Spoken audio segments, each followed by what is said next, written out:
بسم اللہ الرحمن الرحیم۔ السلام علیکم۔ چند دن پہلے سوشل میڈیا پر مشہور کالم نگار اور مفکر فرنود عالم اور دوسرے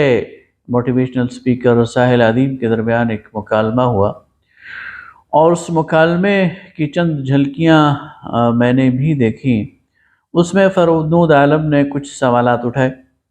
اور ساحل ادیم نے ان کا جواب دینے کی کوشش کی، لیکن ساحل ادیم نے چونکہ ایک فلسفیانہ زبان استعمال کی اور چیزوں کو گنجلک کر دیا، تو میں نے یہ محسوس کیا کہ ان سوالات پر بات ہونی چاہیے۔ فرنود عالم نے سب سے پہلے تو لبرلزم کے حوالے سے بات کی کہ پاکستان میں کس کو لبرل سمجھا جاتا ہے، اور پھر ان کے خیال میں مذہب کے نقطہ نظر سے پاکستان میں ہر وہ شخص جو آزادی کی بات کرتا ہے اس کو لبرل خیال کیا جاتا ہے۔ حالانکہ لبرلزم ایک فلسفہ ہے، فلسفہ زندگی ہے، زندگی گزارنے کا ایک پورا عنوان ہے، اور اس کے بانی جان لاک نے جو تھیوری آف سوشل کانٹریکٹ دی، اس میں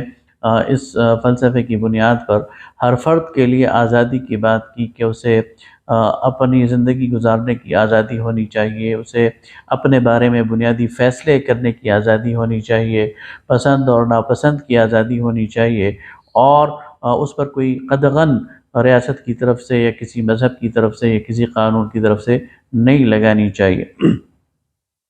اس کے مقابلے میں اسلام ظاہر ہے کہ وہ مکمل فلسفہ حیات ہے، اور اس میں سبمیشن کی بات کی جاتی ہے، اس میں اطاعت کی بات کی جاتی ہے، اور اس میں اللہ اور اس کے رسول کی بندگی کی جاتی ہے۔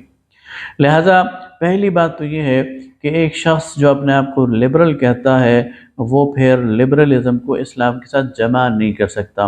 لبرلزم الگ فلسفہ حیات ہے اور اسلام ایک بالکل الگ فلسفہ حیات ہے۔ ایک شخص ایک وقت میں یا تو مسلمان ہو سکتا ہے یا لبرل ہو سکتا ہے، لیکن اس سے یہ مطلب لینا کہ اسلام کے اندر آزادی نہیں ہے، اسلام کے اندر فکر اور نظر کی آزادی ہے، اسلام کے اندر اختیار اور پسند کی آزادی ہے، اسلام کے اندر اپنی زندگی کے بنیادی فیصلے کرنے کی آزادی نہیں ہے، تو یہ اسلام کے حوالے سے ایک غلط بات ہے۔ اسلام نے یہ بات بالکل ٹھیک ہے کہ اسلام بندگی کا نام ہے، اسلام اطاعت کا نام ہے،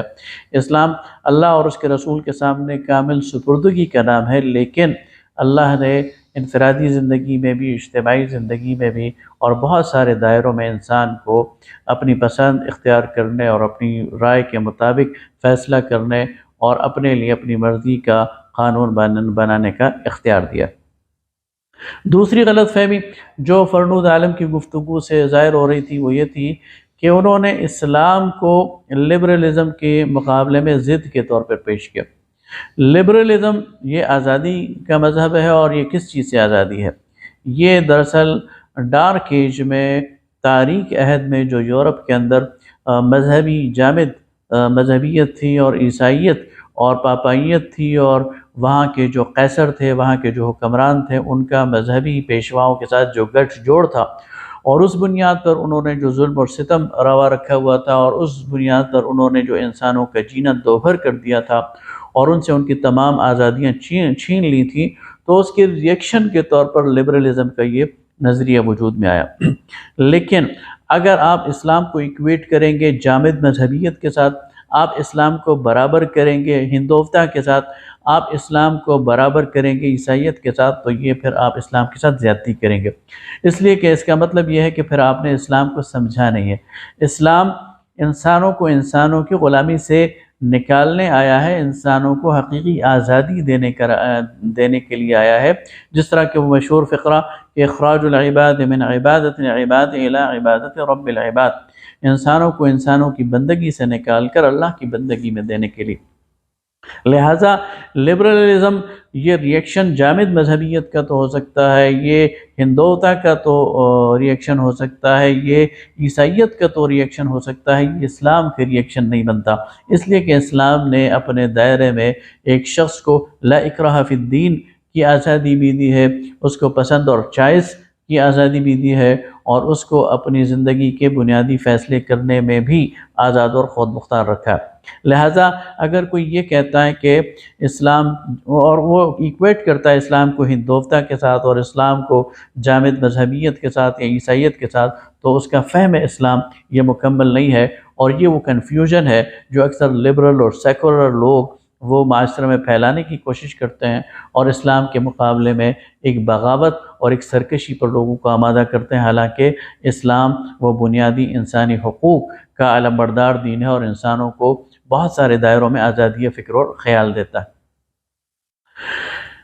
اگلا سوال فرنود عالم نے یہ کیا کہ سیاست میں دین کا کوئی عمل دخل نہیں ہے اور سیاست بندے کا بندے کے ساتھ ایک تعلق ہے۔ یہ ظاہر ہے کہ لبرلزم کا ایک فلسفہ ہے اور یہ ریئیکشن ہے عیسائیت کا، لیکن اس میں ذرا اگر عقل عام کو اپلائی کیا جائے، کامن سینس کو اپلائی کیا جائے، اور ایک طرف اسلام کے سٹینڈرڈز رکھے جائیں اور ایک طرف انسانوں کے سٹینڈرڈ رکھے جائیں، تو ہم بہت آسانی کے ساتھ اس نتیجے پہ پہنچ سکتے ہیں کہ جب ہم یہ بات کہتے ہیں کہ شریعت اور قانون یہ دین دیتا ہے، اللہ اور اس کا رسول دیتا ہے اور اس کو معاشرے پر نافذ ہونا چاہیے، تو اس میں انسانوں کی فلاح ہے یا اس میں انسانوں کا نقصان ہے۔ مثال کے طور پر میں 2-3 مثالیں دے کر اپنی بات کو سمجھاؤں گا۔ مثلا شراب نوشی ہے۔ اب مغربی معاشروں میں شراب نوشی اس میں کوئی قدغن نہیں ہے، آپ مختلف مقامات پر جا کر شراب نوشی کر سکتے ہیں، پب میں جا سکتے ہیں، اپنے گھر میں بیٹھ کر شراب نوشی کر سکتے ہیں، لیکن شراب پی کر ڈرائیونگ کرنا یہ کہیں پر بھی جائز نہیں ہے۔ اگر کوئی شخص شراب پی کر ڈرائیونگ کرتے ہوئے پکڑا جائے تو چاہے امریکہ ہو، چاہے یورپ ہو، چاہے برطانیہ ہو، چاہے کوئی اور ملک ہو، اسے جرمانہ بھی ہوگا، جیل بھی ہوگی۔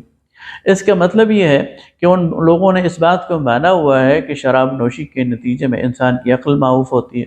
شراب نوشی کے نتیجے میں انسان کے حواس اور اس کے اعصاب پر اثر پڑتا ہے، اس کی ججمنٹ پر اثر پڑتا ہے، لہٰذا اسے اس دوران ڈرائیونگ نہیں کرنی چاہیے۔ انہوں نے ایک لائن ڈرا کر دی ہے کہ اس حال میں شراب نوشی جائز ہے اور اس حال میں شراب نوشی جائز نہیں۔ اچھا، اب آگے بڑھیے، تو کیا ایک شخص شراب نوشی میں کسی کو قتل کر دے تو یہ جائز ہے؟ ظاہر ہے کہ جائز نہیں ہے۔ کیا کوئی شخص شراب نوشی میں اور نشے میں دھت ہو کر جوا کھیلنا شروع کر دے اور اپنی ساری پونجی وہ ہار دے تو یہ کیا بہتر ہے یا غلط ہے؟ تو ظاہر ہے کہ غلط ہے۔ تو یہاں پر اسلام ایک لائن ڈرا کرتا ہے اور وہ یہ کہ وہ دروازہ ہی بند کر دیتا ہے جس کے نتیجے میں انسان اپنے آپ کو نقصان پہنچائے یا اپنے مال کو نقصان پہنچائے یا کسی اور کو نقصان پہنچائے، بجائے اس کے کہ آپ جرم کے منہ پر آ کر اس کو بند کرنے کی کوشش کریں۔ تو عقل عام کا تقاضا یہ ہے کہ اس جرم کی طرف جانے والے راستے کو ہی بند کر دیں، لہٰذا اسلام نے اس جرم کی طرف جانے والے راستے کو ہی بند کر کے شراب نوشی پر یعنی بین لگایا۔ اب اس کو کسی طرح بھی انسانی بنیادی اخلاق یا انسان کی بنیادی آزادی کے خلاف قرار نہیں دیا جا سکتا۔ دوسری طرف ایک شخص گھر میں بیٹھ کر وہ چھپ کر شراب نوشی کرتا ہے تو اسلام کو اس پر تعارض بھی نہیں ہے، اس لیے کہ جب تک وہ پبلک میں نہیں آئے گا اور اس کا کوئی ایسا عمل ظاہر نہیں ہوگا تو اسلام اس پر ہاتھ نہیں اٹھائے گا۔ لہٰذا اسلام جب ایک چیز کو دور سے روکنے کی کوشش کرتا ہے تو وہ پبلک انٹرسٹ میں کرتا ہے۔ اسی طرح زنا کو لے لیں۔ اب مغربی معاشروں میں شادی شدہ مرد کا اور شادی شدہ عورت کا جو آپس میں تعلق ہے یہ ناجائز ہے، اسے ایڈلٹری کہتے ہیں۔ اب اس کی وجہ سے معاشرے میں فساد پیدا ہوتا ہے، اس کی وجہ سے معاشرے کے اندر گھناؤنی جرائم جنم لیتے ہیں۔ اسی طرح اگر کوئی زبردستی کسی کے ساتھ ریپ کرتا ہے، زنا بالجبر جسے ہم کہتے ہیں، تو یہ مغربی معاشروں میں جرم ہے۔ تو گویا زنا کی خاص قسم کو مغربی معاشروں میں بھی اچھا نہیں سمجھا جاتا، لیکن وہ بالکل جرم کے دروازے پر اسے روکتے ہیں۔ اسلام اس جرم کی طرف جانے والے پہلے قدم کو ہی روک دیتا ہے اور پہلے قدم پر اس کا سد باب کر لیتا ہے۔ تو عقل عام کا تقاضا یہ ہے کہ اسلام زیادہ سیف ہے، اسلام کا قانون وہ زیادہ بہتر ہے، اس لیے کہ وہ اس جرم کی طرف جانے والے تمام راستوں کو محدود کر دیتا ہے اور آنے والے ان تمام مفاسد کو وقت سے پہلے روک دیتا ہے۔ اسی طرح مغربی معاشروں میں وراثت کے قوانین ہیں۔ اب امریکہ کی ایک ریاست ہے، امریکہ کا ایک یعنی ملک ہے، اس کے اندر مختلف ریاستیں ہیں اور ہر ریاست کے اندر ان کا قانون وراثت مختلف ہے۔ اب کہیں پر عورت کے حقوق زیادہ ہیں، کہیں پر مرد کے حقوق زیادہ ہیں، اور ان کے اندر ہر ایک بیلنس کرنے کی کوشش کرتا۔ اس کے مقابلے میں اللہ رب العالمین نے بھی ایک قانون وراثت دیا، اور اس قانون وراثت کو دیتے ہوئے قرآن پاک سورہ نساء میں آیت نمبر 11 کے اندر، یعنی اس آیت کے بعد جو آیت نمبر 12 سے تفصیلی طور پر قانون وراثت وہ بیان ہو رہا ہے، تو آیت نمبر 11 میں اللہ رب العالمین فرماتے ہیں آباؤکم و ابناؤکم لا تدرون ایہم اقرب لکم نفعا، تمہارے باپ اور تمہارے بیٹے تم نہیں جانتے کہ ان میں سے کون تمہارے لیے نفع میں زیادہ قریب ہے۔ اس لیے اگر تم خود اپنے ججمنٹ سے وراثت کو کوئی قانون بناؤ گے تو کوئی کہے گا کہ میری بیوی میری زیادہ لائل ہے، اسے زیادہ حصہ دے دو، کوئی کہے گا میرے بچے میرے زیادہ لائل ہیں، اسے زیادہ حصہ دے دو، کوئی کہے گا میرے پیرنٹس زیادہ لائل ہیں، ان کو حصہ دے دو۔ اللہ رب العالمین فرماتا ہے تم یہ ججمنٹ نہیں کر سکتے، یہ اللہ کو پتہ ہے کہ وہ تمہارے لیے کون زیادہ بہتر ہے، اس لیے اللہ نے حصے مقرر کر دی۔ اسی طرح اللہ تعالیٰ نے بہت سارے احکامات دیتے ہوئے یہ حکم دیا کہ واللہ یعلم وانتم لا تعلمون، اللہ جانتا ہے اور تم نہیں جانتے۔ تو عقل عام کا تقاضا یہ ہے کہ انسان کے لیے قانون وہی ہونا چاہیے جو ڈیٹا پر مبنی ہو، جو علم پر مبنی ہو، جو تجزیے پر مبنی ہو، جو حکمت پر مبنی ہو۔ اور اللہ رب العالمین کو جو ڈیٹا انسانوں کے حوالے سے میسر ہے وہ کسی انسان کو میسر نہیں۔ اللہ رب العالمین علیم بذات الصدور ہے، سینوں کے اندر کا علم جاننے والے ہیں، اس کے پاس جو معلومات ہیں وہ کسی اور کے پاس نہیں، اور حکمت کے خزانے جو اس کے پاس ہے کسی اور کے پاس نہیں۔ لہذا جو قانون اللہ بنائے گا وہ انسانوں کے فائدے میں زیادہ ہے، اور جو خود انسان بنائے گا وہ انسانوں کے لیے فائدے میں نہیں ہے، بلکہ انسان تو اپنی طرف ڈنڈی مارے گا۔ اب آپ کو میں ایک اور مثال دیتا ہوں، مثلا تمباکو نوشی ہے، یہ جائز ہے یا ناجائز ہے، اور کس حد تک جائز ہے، اور کس ایج تک جائز ہے یا ناجائز ہے، اس کے لیے اگر فرض کریں امریکہ میں کوئی قانون سازی ہوتی ہے تو کیا ہوتا ہے، امریکی کانگریس میں ایک بل پیش ہوتا ہے، وہاں سے وہ وہاں کی اسٹینڈنگ کمیٹیز کے پاس جاتا ہے، وہاں کی اسٹینڈنگ کمیٹیز میں پھر اس پر بحث ہوتی ہے، وہاں بہت ساری لابیز متحرک ہو جاتی ہیں، تمباکو بنانے والے سگریٹ جو انڈسٹری ہے ان کی جو لابیز ہیں اور ان کے جو لوگ ہیں وہ آ جاتے ہیں، اسی طرح سول سوسائٹی والے لوگ آ جاتے ہیں، چلڈرن رائٹس والے آ جاتے ہیں، اور پھر وہ اپنی اپنی لابنگ شروع کر دیتے ہیں، اور جس کا جہاں بس چلتا ہے وہ اپنی مرضی کے قانون سازی کرا لیتا ہے۔ کہیں جو سگریٹ انڈسٹری والے ہیں وہ غالب آ جاتے ہیں اور اپنے حق میں قانون سازی کر لیتے ہیں، کہیں چلڈرن پروٹیکشن والے غالب آ جاتے ہیں اور اپنے حق میں قانون سازی کر لیتے ہیں۔ گویا انسان جب قانون سازی کرتا ہے تو اس میں امکان ہے کہ اگر مرد قانون سازی کریں گے تو مردوں کی طرف ڈنڈی ماریں گے، عورتیں قانون سازی کریں گی تو عورتوں کی طرف ڈنڈی ماریں گی، تاجر قانون سازی کریں گے تو تاجروں کی طرف ڈنڈی ماریں گے، مزدور اور کسان کا قانون سازی کریں گے تو ان کی طرف ڈنڈی ماریں گے۔ لیکن جب اللہ قانون سازی کرتا ہے تو وہ سب کی ضرورتوں کو جانتا ہے اور وہ صحیح انصاف کر سکتا ہے۔ اس لیے عقل عام کا تقاضا یہ ہے کہ جو اللہ کا قانون ہے وہ انصاف پر مبنی ہوگا، تمام لوگوں کی ضروریات پر مبنی ہوگا، اور لوگ اس کو جب فالو کریں گے تو اس میں ان کا فائدہ ہوگا۔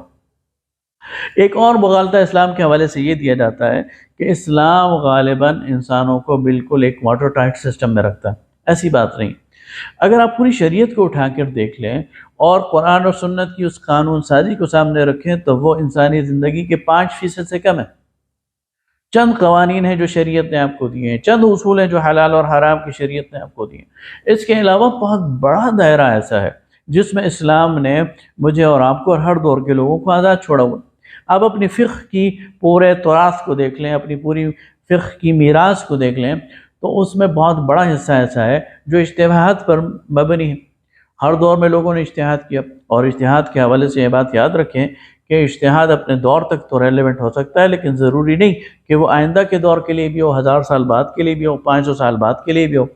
اور اجتہاد چونکہ انسانی ایک فعل ہے تو اس میں غلطی کا بھی امکان ہے، اس لیے اس اجتہاد سے اختلاف بھی کیا جا سکتا ہے، اس اجتہاد کے مقابلے میں نئی قانون سازی بھی کی جا سکتی ہے۔ آج اپنے لیے اور آج کے دور کے مطابق نئے قوانین بھی بنائے جا سکتے ہیں، اور اس میں اسلام نے کوئی قدغن نہیں رکھی۔ لہٰذا اسلام نہ لبرلزم ہے کہ انسان کو مادر پدر آزادی کا سبق دے، اور نہ ہی بالکل کٹ ملائیت اور کٹ مذہبیت ہے یا جامد مذہبیت ہے کہ انسان کی ساری آزادیوں کو سلب کر لے، بلکہ سواء السبیل ہے، ایک درمیانہ راستہ ہے کہ وہ چیزیں جو انسان کے علم اور حکمت کے احاطے اور سائد سے باہر ہیں، اس میں اللہ تعالیٰ نے مجھے اور آپ کو ہدایات دے دی ہیں، اور وہ چیزیں جو میرے اور آپ کے اختیار میں ہیں اور جن میں میں اور آپ فیصلہ کر سکتے ہیں، اللہ تعالیٰ نے اس میں مجھے اور آپ کو اختیار دیا ہے۔ امید ہے کہ ان سوالوں کے جواب مل گئے ہوں گے۔ وما علینا الا البلاغ المبین۔